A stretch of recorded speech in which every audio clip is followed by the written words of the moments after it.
57%, that's the number. 57% of Americans say that the U.S. government is trying to do too much that should be left to business and industry. This is a trend that we've been asking since 1992, and this is not the highest we have found.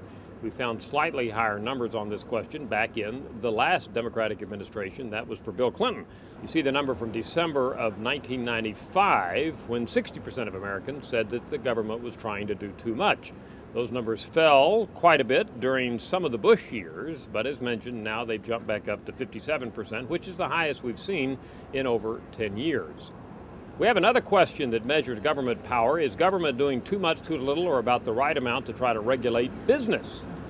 This, in fact, is, by at least a few points, at the highest that we have ever measured it now. 45% say the government's regulating business too much, 24% too little, 27% say the government's doing about right in terms of regulating business, but that 45% is higher than we at Gallup have ever measured it. However, we did find a Los Angeles Times poll who asked this same question wording way back in March of 1981, just after Ronald Reagan took office. And remember, Reagan's campaign was built in part on saying there was too much big government.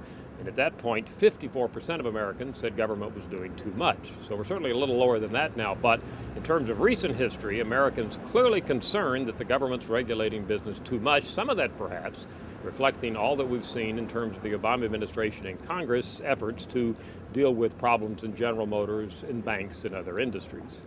Bottom line out of all of this, at least on these two indicators, we're seeing increased concern on the part of the American public about government involvement in U.S. life and in terms of regulating business. I'm Dr. Frank Newport, Editor-in-Chief of the Gallup poll.